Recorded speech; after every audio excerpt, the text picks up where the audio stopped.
Air Y digital पे आज से शुरू होने वाला ड्रामा सीरियल चालबाज, जिसका आगाज़ हो चुका है। आयज़ा और असद अब शादी के बंधन में बंध चुके हैं। जैसे ही रुखसती का टाइम होता है आशिर उसकी दोस्त जैसे ही रुखसती का टाइम होता है आशिर से उसकी दोस्त ईशल कहती है कि क्या तुम मुझे घर छोड़ दोगे? काफ़ी रात हो गई है और मेरा ड्राइवर भी वापस चला गया है। तो आशिर कहता है कि हाँ, क्यों नहीं। तो आशिर उसे घर छोड़ने के लिए चला जाता है।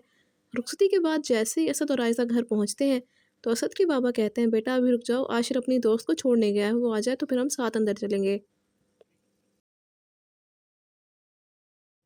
क्योंकि आशिर और रूहान ने तुम्हारे लिए एक सरप्राइज़ रखा है। ये सुनकर आयशा को बहुत गुस्सा आ जाता है और वो कहती है, ताया अबू, मैं बहुत थक गई हूँ, आराम करना चाहती हूँ। तो तो असद ये सुनकर कहता है कि आयशा तुम नाराज़ क्यों हो रही हो? बाबा ने कहा है रुक जाओ तो रुक जाओ थोड़ी देर के लिए, आशिर आने ही वाला होगा। तो आयशा कहती है कि बात प्रायोरिटी की होती है। तो असद के बाबा कहते हैं बात को ख़त्म करते हुए कि बेटा तुम अंदर चलो, आशिर आ जाएगा। तो वो दोनों अंदर आ जाते हैं, तभी आशिर भी आ जाते हैं। और तो जिसके बाद रूहान और आशिर आयशा का फूलों से वेलकम करते हैं और आयज़ा और असद कमरे में आ जाते हैं। आयज़ा बहुत खुश होती है, लेकिन असद के चेहरे पर सख्ती होती है। आयज़ा कहती है, मेरी मुँह दिखाई कहाँ पर है? तो असद संजीदा होकर कहता है कि आयज़ा तुम मुझे ये बताओ कि 50 लाख का हक महर तुम्हारी मर्ज़ी से तय हुआ था?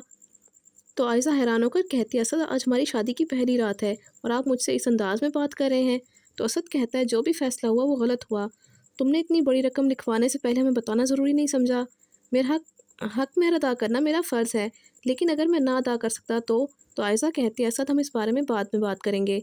तो असद खामोश हो जाता है। दूसरी तरफ आयशा की माँ अपनी छोटी बेटी अनाया से कहती है, मुझे आशिर की दोस्त पर बहुत गुस्सा आ रहा था, किस तरह से उसने तुम्हारी जगह लेनी चाहिए।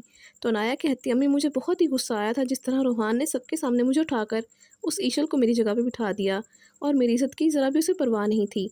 तो इसकी माँ कहती है कि आयशा को मैं कहूँ तो आयशा की माँ ये सुनकर कहती है कि मैं आयशा को कहूँगी कि वो आशिर को इस लड़की से बचाए।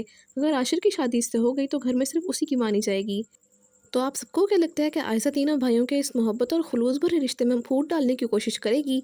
और क्या वो अपने इस मकसद में कामयाब हो जाएगी या नहीं? इस कहानी में कौन सा नया मोड़ आएगा? कमेंट्स में ज़रूर बताइएगा।